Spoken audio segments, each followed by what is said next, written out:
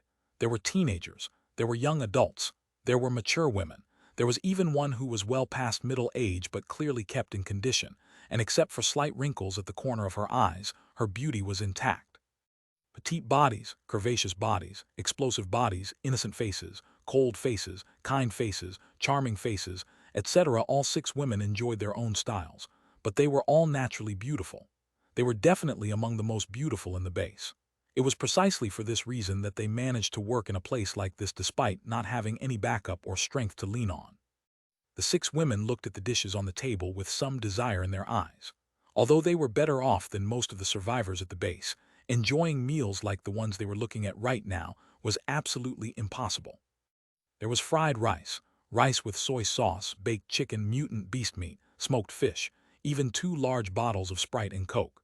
Except for the mutant beast meat, such foods might have been relatively normal in the past. However, after the appearance of the soul record on Earth and the fall of society, such meals were luxuries that few could afford to enjoy. Sitting at the head seat of the table, a man of about 50 years old moved his hand slowly. Sometimes he would take a piece of meat and tasting it. Other times he would choose some chicken to vary the flavors. When he felt thirsty, he would take some soda. He seemed worry-free. The man was not too tall, but he could not be considered small either. He was about 1.73 meters tall. However, his slightly bulging belly and chubby face gave him a rather funny appearance along with his sparse hair that had practically disappeared completely. However, no one in the entire base dared to laugh at this man's appearance, because he was Kang Rong, one of the 2 biggest fish in this base, with over 300 armed men under his command and approximately 90 soul evolvers. Anyone who had offended him in the past had long since disappeared from this world. Although Kang Rong looked leisurely and carefree, the 6 beautiful women could see a slight frown on his face that betrayed his inner thoughts, not as calm as he appeared on the surface. As Kang Rong enjoyed his dinner in silence, a police officer approached with cautious steps. The man's eyes occasionally glanced at the 6 beautiful women as even for him, who had a certain position on the base, it was rare to be able to see such beauties. Chief Kang. The police officer stopped 2 meters from the table and respectfully bowed to the seated man. Kang Rong raised his head slightly and pointed to the table. Shan Li, sit down and eat something. Shan Li said nothing and sat down silently. Under his calculating gaze, 2 maids began to serve plates of food for him while another hurried to the kitchen in search of utensils and an extra glass. Meanwhile, Kang Rong asked in a deep voice, still no news of that brat son of mine. Shan Li's expression changed slightly. Still, he said honestly, we haven't received even a single transmission from your son yet, Chief Kang. The maidens' bodies tensed, and they looked at Kang Rong warily. Although Kang Rong's son was a pervert who caused a lot of trouble, no matter what, he was still his son. Although Kang Rong did not approve the lust and pervert that his son Kang Hong was, blood was thicker than water after all. Kang Hong had left in a southerly direction about 5 days ago to pursue a woman, but had not yet returned. Although Kang Rong knew that his son was quite powerful and had a team of several soul evolvers with him,